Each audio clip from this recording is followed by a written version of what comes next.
Hey everybody, Rebecca here from Rebecca's Hearth and Home. How are you this afternoon? It's a gorgeous day here in Southwest Missouri. It's like 80 degrees, a little bit cloudy, but the weather's just been beautiful this week. I'm really pleased. I moved the camera a little bit closer this week. I had a couple people last week tell me that they were having a hard time hearing me, so I'm hoping that that corrects the problem. I've got a question for you today. What have you got in your house? For the last 6 or 7 years, we've been working toward debt freedom, and we've paid off a lot of things, and we're down to our last credit card, and we still have a little ways to go, but there's light at the end of the tunnel, and we're getting excited. We don't want to get excited yet, but we're getting really close. But about a year and a half ago, June 16th, 2018 to be exact, about a year and a half ago, I was reading my Bible, and I ran across this passage of scripture. It's about the widow's pot of oil. It's found in 2 Kings 4, verses 1 to 7. And in this passage, the widow's, of course, her husband had died, and she had a couple sons, and the creditors were going to come and take her sons to be bondmen. And she went to the prophet, and he said, well, what am I supposed to do about it? He's like, what do you got in your house? And she said, I don't have anything in my house except a pot of oil. So he told her to go and borrow vessels from all her neighbors, which she did. And he told her, don't just borrow a few. So she borrowed a lot. And once she got all the vessels together, he told her to start pouring the oil out of her little pot into those vessels. And she did. And she kept pouring, and she kept pouring, and she kept pouring. And what happened was her little pot of oil filled all the vessels that she had borrowed. And she told her son to go get more vessels, and he told her there aren't any more.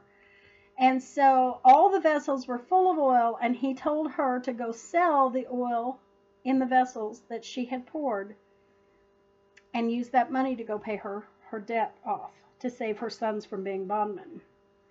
And that really spoke to me. In verse 2, Elisha said unto the widow, tell me, what hast thou in thy house, or in the house?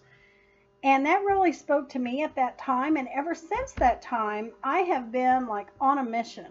I have been like going through things and organizing and cleaning and pulling out anything that might be able to be used, repurposed. I've been, of course, throwing away the junk in the process and clearing out the trash. But it's really made me focus on what I've got in the house. How can I reuse this? How can I repurpose this?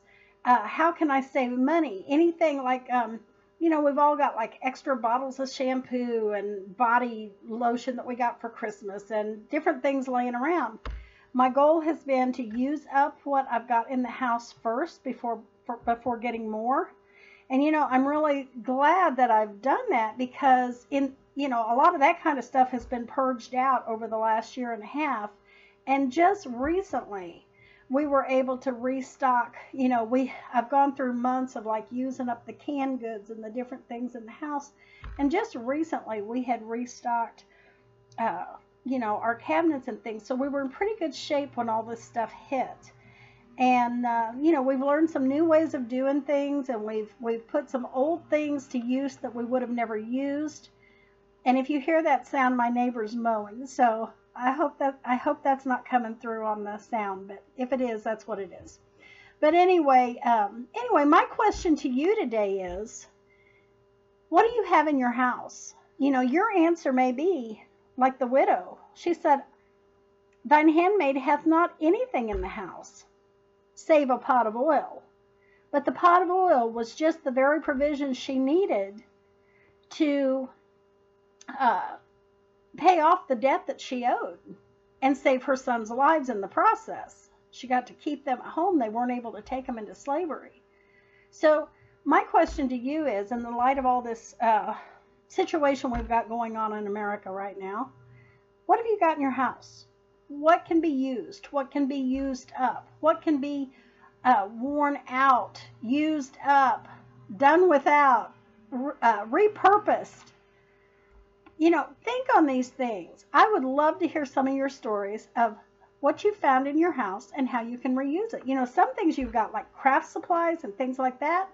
You could turn those into things to sell on Etsy, or useful items, maybe work on them as Christmas gifts.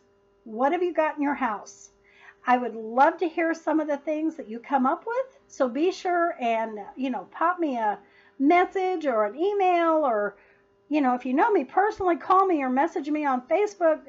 But I would love to hear what you've got in your house and how you used it. Until next time, Rebecca out. Have a great evening, everyone.